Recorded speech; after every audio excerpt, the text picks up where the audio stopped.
Que a graça e a paz de nosso Senhor e Salvador, Jesus Cristo, amado da nossa alma, Deus único, vivo e verdadeiro Deus, Deus da única aliança, aliança da graça, nosso Salvador, que eu quero saudar os irmãos desde já, pedir que os irmãos e as irmãs abram a palavra de Deus no livro do capítulo 13, no capítulo 13 de Êxodo.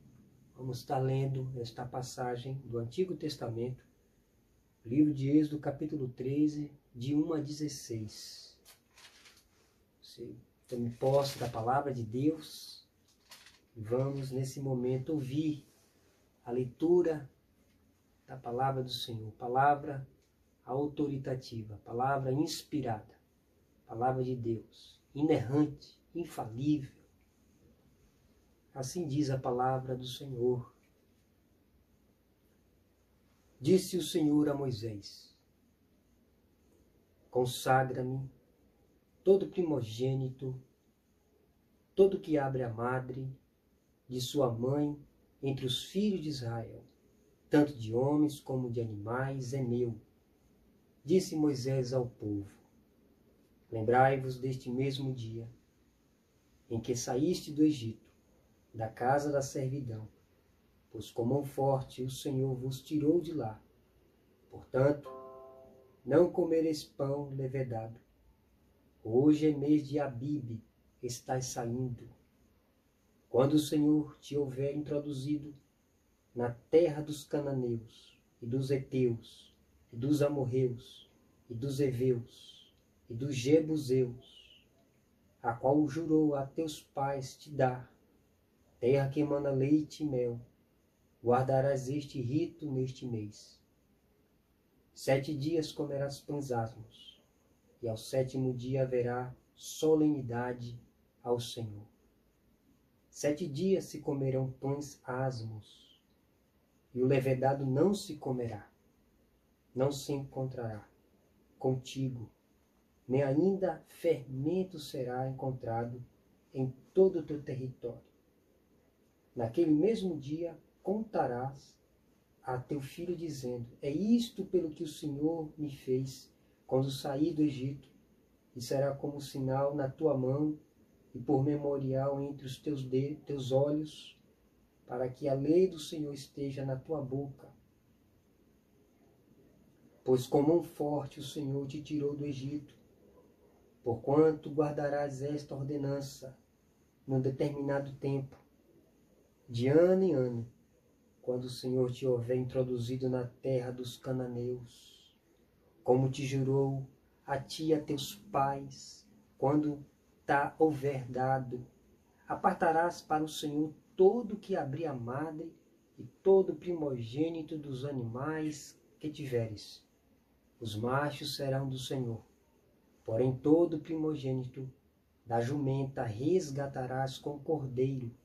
Se o não resgatares, será desnucado. Mas todo primogênito do homem entre teus filhos resgatarás. Quando teu filho amanhã te perguntar: que é isto? Responder-lhe-ás: o Senhor com mão forte nos tirou da casa da servidão. Pois sucedeu que, endurecendo-se Faraó para não os deixar sair, o Senhor matou todos os primogênitos da terra do Egito, desde o primogênito do homem até o primogênito dos animais. Por isso, eu sacrifico ao Senhor todos os machos que abrem a madre, porém a todo o primogênito de meus filhos eu resgato. E isto será como sinal na tua mão, por frontais entre os teus olhos, porque o Senhor, com mão forte, nos tirou do Egito. Que Deus, assim, por sua graça, nos abençoe e queira aplicar a sua bendita palavra ao nosso coração. Vamos ainda orar e pedir a bênção do Senhor sobre nossa vida nesse momento. Senhor nosso Deus, nosso Pai Todo-Poderoso, Criador dos céus e da terra, do mar, de tudo que neles há, Deus de Abraão, Isaque e Jacó, Deus do impossível, nesta hora pedimos a Tua bênção para meditar na Tua palavra. O Senhor seja comigo, seja com o Teu povo que há de ouvir a Tua palavra, o Senhor nos edifique, o Senhor nos fortaleça, o Senhor queira perdoar os nossos pecados, no nome santo de Jesus. O Senhor tenha compaixão de nós nesse tempo do fim. Queremos te louvar, te agradecer, porque nós temos recebido graça sobre os dias que nós temos vivido aqui nessa terra. Deus seja louvado o teu nome, tenha compaixão da tua igreja, ajuda-me a glorificar a tua palavra, a exaltar o nome de Jesus. O Senhor mesmo glorifique a tua palavra, exalte o nome de Jesus e edifique a sua igreja por meio da sua palavra santa, Senhor. Essa é a nossa oração em teu nome. Amém. Meus irmãos e minhas irmãs, o livro do Êxodo é marcado e foi marcado pela grande obra de libertação de Deus sobre os filhos de Israel no Egito. O confinamento do povo de Israel se perdurou 430 anos pisando barro, fazendo blocos de tijolo com amargor de vida, pois Faraó havia feito amargar a vida do povo. Contudo, Deus havia descido para livrar o povo daquele grande sofrimento. Os capítulos de 7 a 11 nos mostram os potentosos feitos do Senhor sobre a terra do Egito.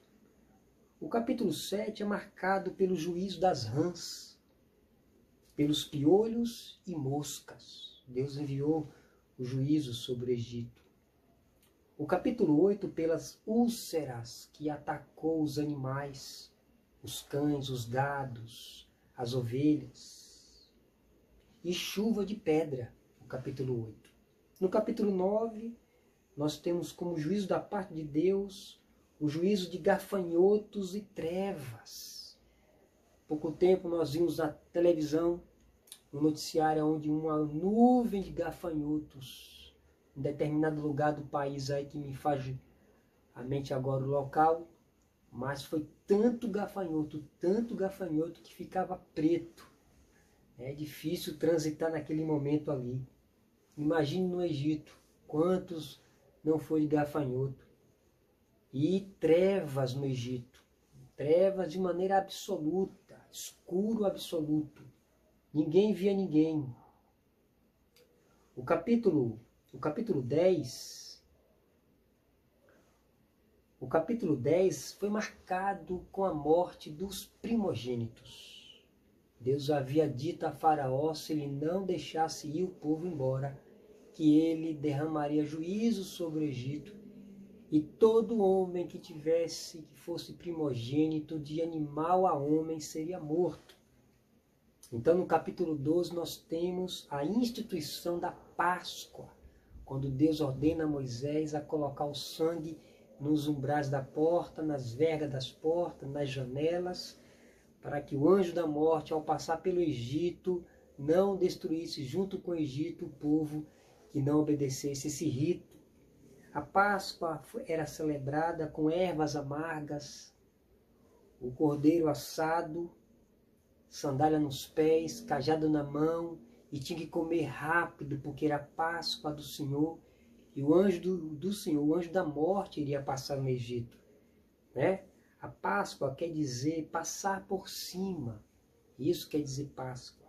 Então, aqueles que estavam debaixo do sangue do animal, em obediência à palavra de Deus, foram preservados por causa da palavra de Deus e por causa do sangue daquele animal. E o anjo da morte matou os primogênitos do Egito. O capítulo 13 é justamente se dar em um contexto fora do raio de ação do povo do Egito, das garras de Faraó. E por uma questão muito simples, Deus, quando liberta o povo do Egito, guia o povo pelo deserto. E ele tem um cuidado de não guiar o povo próximo às terras dos filisteus, porque o povo poderia ficar tímido, acovardado quando visse a guerra e voltasse para o Egito por ficar perto da terra do Egito. Então, Deus teve estratégia de guiar o povo pelo deserto, longe das fronteiras da terra dos filisteus, porque a terra dos filisteus estava próxima do Egito. Uma segunda razão que Deus havia guiado o povo pelo deserto foi para provar o que havia no povo. Foi para provar a fidelidade do povo, se o povo guardaria ou não os estatutos de Deus.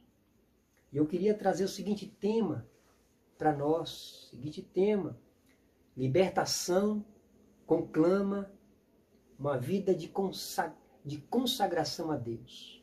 Libertação conclama uma vida consagrada a Deus. Nesse primeiro momento, eu queria falar aqui de 3 maneiras essa vida se manifesta de consagração a Deus por tamanha libertação causada. Nós vimos que o povo do Egito foi liberto, e essa libertação, ela conclama uma vida de consagração a Deus, que se dá de 3 maneiras. Primeiro, uma vida de inteira primazia para com Deus. Em segundo lugar, uma vida de inteira consagração a Deus. E em terceiro e último lugar, uma vida de inteira obediência ao serviço de Deus. Nesse momento nós veremos apenas 2 pontos: uma vida de inteira primazia para com Deus e logo após, uma vida de inteira consagração a Deus.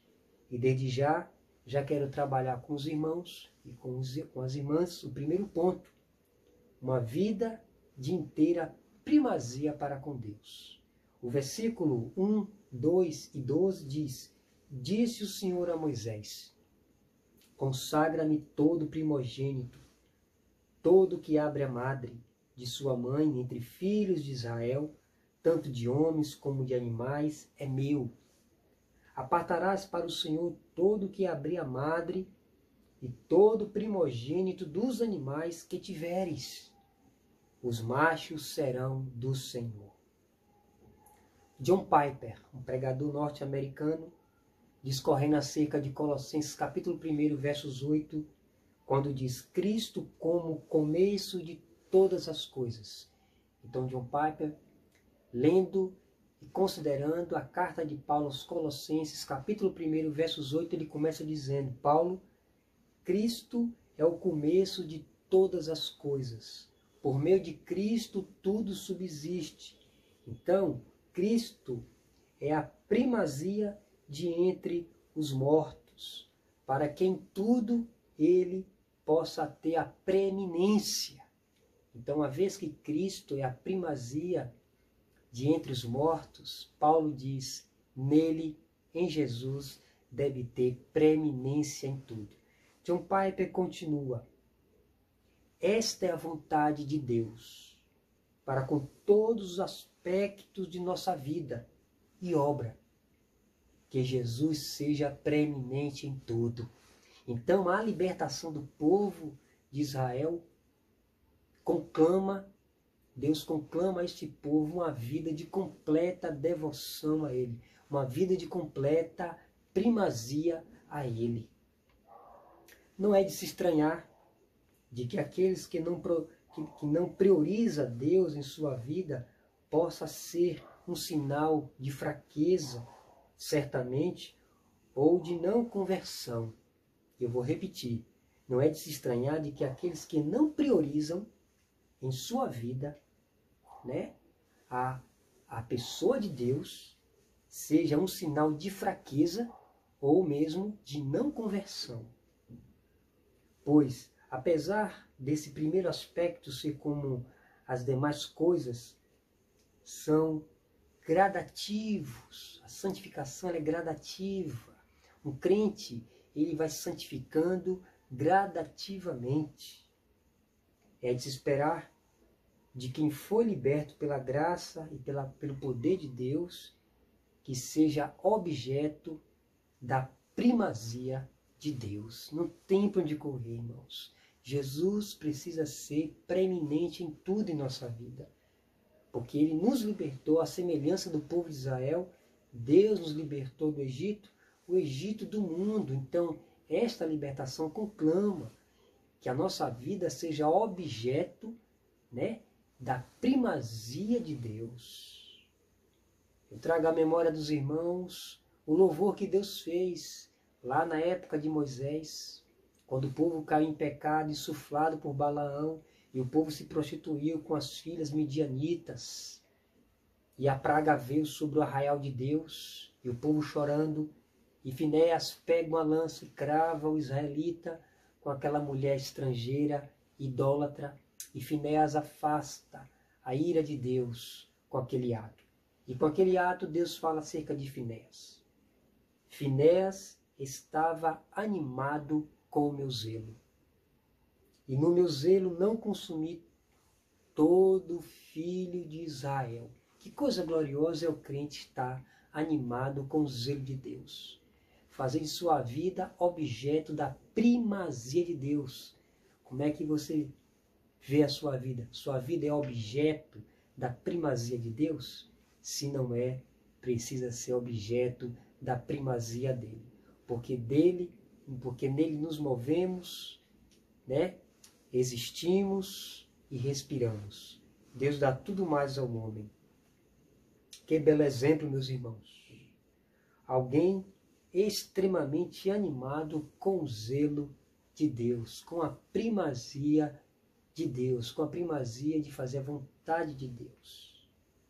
Disse o Senhor a Moisés: consagra-me todo primogênito, todo que abre a madre de sua mãe entre os filhos de Israel, tanto de homens como de animais, é meu.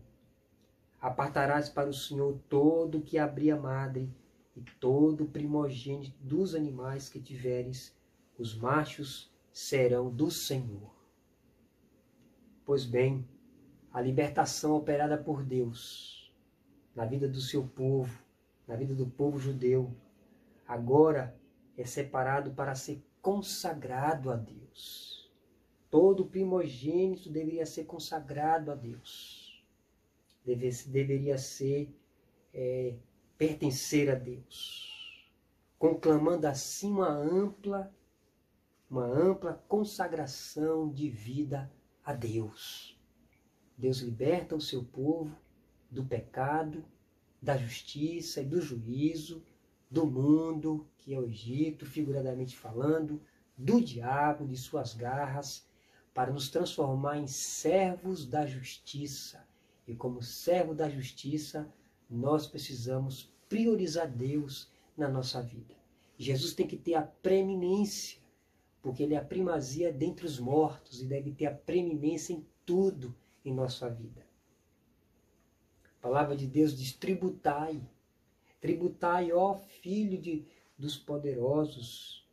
Tributai glória e força. Adorai ao Senhor na beleza da sua santidade. Tributai a Deus a glória devida ao seu nome. Somente uma pessoa que foi liberta pode priorizar Deus desta maneira, dando glória devida ao nome de Deus, priorizando Deus em todas as coisas. Ora, quem me dera, Senhor, tem compaixão de mim. Nós devemos apresentar nossas áreas, os nossos aleijões, os nossos manquejos, para que Deus venha nos salvar nos manquejos. Ele diz que salvaria todos aqueles que coxearia, e muitos crentes coxeiam de várias maneiras. Alguns são mais fortes espiritualmente na fé, outros oram mais, outros na adoração, e um ou outro são fraquinhos em determinada área, são manquejos espirituais, e Deus precisa fortalecer, ou melhor, Deus precisa salvar desses manquejos, desses aleijões espirituais. Então, quando Deus faz isso, liberta o seu povo, liberta o seu servo e a sua serva, uma coisa só, esse servo e essa sua serva precisa fazer. Ela precisa desejar ser objeto da primazia de Deus. A palavra de Deus fala: quer comais, quer bebais ou façais outra qualquer coisa, fazer tudo para a glória de Deus. Nós nascemos para a glória de Deus, né? Portanto, quer comais, se eu como para a glória de Deus. Se eu pego uma refeição, eu não pego uma refeição como uma besta fera, que pego, nem dou graças a Deus, eu vou logo comendo tudo, comendo, que nem uma besta fera. Não, João Calvino falou isso não. Devemos dar graças a Deus. Se eu como para a glória de Deus. Se eu bebo, bebo para a glória de Deus. Dá graças a Deus pela água que bebemos, descedentando a nossa sede. Isso é bondade do Senhor. Deus precisa ter primazia em nossa vida, no comer, no beber ou fazer qualquer outra coisa. Devemos fazer tudo para a glória de Deus. É isto que a libertação conclama, a primazia de Deus em nossa vida. Sabemos de gente que em Cristo, setores de sua vida, Deus não tem primazia, Deus só pode ir até certo limite. Nessa área aqui eu não permito que Deus esteja. Não, Deus diz, filho meu, dá-me o teu coração, porque dele procede as fontes da vida. Então, há crentes, há pessoas que não querem servir a Deus com reservas. Deus não aceita reservas. Deus não aceita reserva e nem resto. Deus quer o coração inteiro. Filho meu, dá-me o teu coração sem reserva. Como é o teu coração? Como é o seu coração? Como é a sua vida? É inteira para Deus? Você já se entregou para Deus de corpo, alma e coração? Pois bem, uma vida que foi liberta pelo poder de Deus, ela é objeto da primazia de Deus. Após a grande libertação por Deus, o povo deveria exercer para com Deus uma vida de inteira primazia para com Ele. Mas seguimos o segundo aspecto, e esse é um penúltimo, porque estarei falando do último aspecto. Eu gostaria de tratar com mais calma o último aspecto, que é muito importante, tão importante quanto, Então, nós já estamos entrando no segundo aspecto. Então, a libertação de Deus conclama uma vida de inteira consagração a Ele. Em primeiro lugar, exercendo a primazia para com Deus, em tudo. Em segundo lugar, essa vida é uma vida que diz respeito a uma vida de inteira consagração a Deus. Se Deus libertou, o homem, o crente, o servo dele deve ser consagrado a Ele, deve se santificar a Ele. Os versículos 3 e 7 diz: Disse Moisés ao povo: Lembrai-vos deste mesmo dia em que saíste do Egito, da casa da servidão, pois como um forte o Senhor vos tirou de lá. Portanto, não comerás pão levedado. Presta atenção aqui. Aqui tem uma aplicação espiritual para nós. E Deus está dizendo a Moisés o que deveria ser feito. 7 dias comerás pães asmos, e o levedado não se encontrará contigo, nem ainda fermento será encontrado em todo o teu território. Estatuto por gerações deveriam ser cumprido. Estatuto, esse é um estatuto que gerações deveriam cumprir. O povo deveria obedecer a Deus neste tipo de consagração a Ele. Não comer pão levedado, ou seja, não comer pão com fermento. E o fermento aqui tem a representatividade do pecado, da impureza, Não apenas, interessante que foi proibido de comer fermento dentro da sua própria residência, da sua habitação, mas também foi proibido de comer fermento em qualquer território da terra. Ninguém poderia comer fermento, pão levedado, mas pão asmos, pão sem fermento. E aqui tem uma aplicação para a gente. Esse fato nos traz a ideia, nos traz algumas aplicações. Primeiro, que a santidade deve ser exercida dentro e fora de casa, em nosso raio de ação ou fora dele. E muito mais trabalhoso ainda é manter esta vida casta, santa, fora da nossa habitação. A gente traz aqui o exemplo de José, que foi uma pessoa íntegra. Ora, que Deus levante mais José na sua integridade, que quando a mulher de Potifar pediu para deitar com ele várias vezes, atormentando várias vezes, deita-te comigo, José, no Egito, largou as vestes, saiu seminu e foi para a prisão. Preferiu sofrer do que pecar contra Deus. Que fidelidade! Fora da sua habitação, José manteve sua vida sem o fermento do pecado. E nós precisamos, à semelhança de José e de muitos outros, exercer uma vida sem fermento, sem pecado, uma vida consagrada, uma vida santa, uma vida reta. Davi disse, cria em mim, ó Deus, um coração puro, renova dentro de mim um espírito reto. Um crente que é liberto, né, que foi redimido, que nasceu de novo, de maneira alguma vai ter elo com o pecado, né, elo com a impureza, não, de maneira alguma. Eu não estou dizendo aqui que o crente não caia, tropece, mas ele não vive em pecado. Conta-se, certa feita que um pastor disse que é impossível que um passarinho não pose na cabeça. É impossível que um passarinho não pose na cabeça. Mas o anormal seria ele fazer o seu ninho na cabeça. Isso seria demais, né? Deixar fazer ninho na cabeça? De maneira alguma. A palavra de Deus fala que nós somos libertos do pecado. E o poder do pecado não terá domínio sobre vós, porque nós somos servo da justiça. Então, em segundo lugar, a libertação conclama ao povo de Deus uma vida de inteira consagração a Ele, uma vida santa, uma vida de piedade. Então, o povo judeu havia recebido esta ordem de Deus. A igreja de Cristo, a qual foi liberta pelo seu precioso sangue, deve exercer essa vida santa, essa vida consagrada. E como é que anda a sua vida? Como é que anda a sua vida diante de Deus? Sua vida de oração, leitura da palavra. As pessoas que diziam que não tinha tempo, né, de ler a palavra, de ir para a igreja, né, de ir para a reunião de oração, nós passamos um momento onde ela está sendo provada quem de fato ela é diante de Deus. Se ela é uma pessoa convertida, regenerada, salva, redimida pelo sangue de Cristo, se de fato ela foi libertada do Egito, que é o mundo, ela vai amar a palavra de Deus.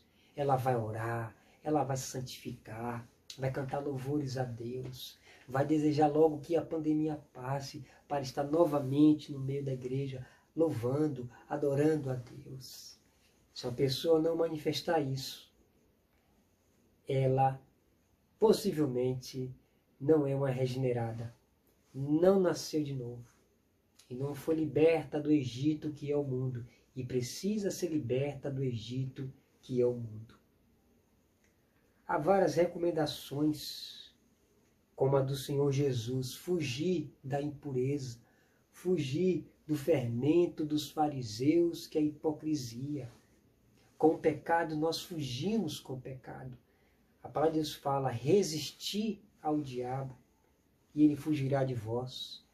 Mas contra o pecado, fugir da impureza, fugir da prostituição, fugir do pecado. Não, ninguém pode subestimar o pecado, não. Ninguém faça isso. A recomendação bíblica é para que o servo de Deus resista ao diabo e fuja do pecado. Se você fizer o inverso, vai ter problema. O diabo vai lhe vencer e Satanás vai alcançar vantagem sobre a sua vida. Então, nos fortaleçamos em Deus, na leitura da sua palavra, na oração, nos jejuns, né? Devemos jejuar. Então veja, fermento aqui é relacionado a pecado. Então o povo de Israel, o povo judeu, não poderia comer pão levedado, pão com fermento. Então a nossa vida tem que ser uma vida sem fermento, né? Não pecando diante de Deus, procurando andar em santidade, né? Procurando andar em retidão diante de Deus. Não sabeis vós que sois templo do Espírito Santo e que o Espírito tem ciúme de vós? Se um crente desobedecer a Deus e começar a andar em pecado e for um filho de Deus, o Espírito Santo, que tem ciúme, vai humilhá-lo, vai jogar ao chão. Deus vai jogar ao chão, Deus vai repreender, porque Deus ama, Deus tem ciúme. Deus tem ciúme porque você, o crente, é propriedade exclusiva de Deus. Então Deus tem ciúme. Vamos amar a santidade, buscar a pureza de vida, buscar a consagração de vida. A libertação produzida por Deus conclama, meus irmãos, conclama em alta voz ao seu povo uma vida de ampla consagração a Ele, uma vida de ampla consagração a Ele. A palavra de fala que fomos predestinados para sermos santos e irrepreensíveis perante Ele em amor. O crente foi predestinado para ser santo, né? Para se consagrar, para viver de maneira reta. John Bunyan, que escreveu o livro O Peregrino, diz que o pecado é uma afronta a Deus. Davi diz no seu salmo: contra ti somente pequei e fiz o que é mal perante as tuas vistas. Em primeira instância, um crente quando peca, afronta primeiramente a Deus, depois o seu próximo, como foi o caso da parábola do filho pródigo, né, Lucas capítulo 15, quando aquele jovem cai em si e volta para a sua casa, seu pai o recebe no meio do caminho e ele diz: Pai, pequei contra os céus, pequei contra ti. Já não sou digno de ser chamado teu filho, me trata como um de seus empregados. E o pai amorosamente perdoa seu filho, beija seu filho e diz: imolai um cordeiro novo, imolai um cordeiro novilho, vamos fazer uma festa, porque este meu filho estava perdido e foi achado. Estava morto e reviveu. É momento de nos alegrarmos. Ó, que bênção! A grande alegria por parte dos anjos quando um pecador se arrepende. Se essa mensagem alcançar o coração de apenas uma pessoa, a grande alegria no céu por parte dos anjos. Então, o crente precisa odiar o pecado. Então, John Bunyan fala que o pecado afronta a Deus, é um insulto a Deus, né? A sua justiça, é um desdém da sua bondade, né? Da sua longanimidade. Então o crente não pode fazer isso. Nós não podemos fazer isso. Isso é desdenhar do amor do Senhor, o pecado, né? É ofender o Senhor. Nós precisamos nos santificar, amar o Senhor. Então, não tem outra graça que foi alcançada. Somente a graça de Deus pode alcançar o homem. Somente a graça de Deus pode libertar o homem, né, do pecado, de uma vida torta, de uma vida de impureza. Somente a graça de Deus pode fazer isso. O homem por si só não pode fazer nada. Jesus disse: sem mim nada podeis fazer. Então, somente a graça de Deus tem poder para alcançar um homem e libertá-lo do fosso do pecado, né? Da podridão imoral, da morte espiritual. Somente a graça de Deus. Zaqueu encontrou-se com a graça de Deus, né? E Zaqueu, ao ouvir Jesus, não só abriu a sua porta da sua casa, mas a porta do seu coração. E Jesus ceiou com Zaqueu, e Jesus disse: em verdade vos digo que este também é filho de Abraão, né? Porque o Filho do Homem veio buscar e salvar o que se havia perdido. Zaqueu estava perdido em seus pecados, nas suas injustiças, e ele resolveu dar metade dos seus bens aos pobres e dar 4 vezes mais aquelas pessoas que porventura ele tinha enganado as pessoas. Isso é um estado, né, uma condição de regeneração, uma metanoia. E há muitas pessoas ainda, infelizmente, dentro da igreja que não aconteceu essa metanoia, essa mudança de mente, esse retorno, esse 360 para Deus. Sair do caminho do pecado e vir para o caminho de santidade. A libertação provocada por Deus conclama ao seu povo que evidencie uma ampla consagração de vida para Ele. Primeiro, numa vida de inteira primazia para com Deus. Segundo, numa vida de inteira consagração de vida a Ele. Então, eu queria considerar aqui, fazer as nossas considerações finais. Primeiro, como anda a primazia de Deus em nossas vidas? Temos colocado Deus em primeiro lugar ou em segundo lugar? A pessoa que escanteia Deus, então, vai fazer alguma coisa, não coloca Deus na frente, como dizem, né? Não invoca o nome do Senhor. Vai fazer alguma coisa, não invoca o nome de Deus, não consulta o Senhor, né? Então há exemplos na Bíblia que pessoas no Antigo Testamento, por não consultar o Senhor, perderam batalhas, perderam as batalhas, perderam as guerras. Então, meu irmão, meu prezado amigo, você que me ouve, né? Faça de Deus, né, a primazia da sua vida, que a sua vida seja objeto da primazia de Deus. E você e eu consultemos primeiramente a Deus antes de fazer qualquer coisa, porque Deus precisa ter a primazia em nossas vidas. Segundo lugar, quem exerce uma vida de completa consagração a Deus, né, uma vida de santidade para com Deus, revela de que o poder libertador nesta vida, em sua vida, foi realmente eficaz, operoso. Então, a graça de Deus operou de maneira eficaz na vida.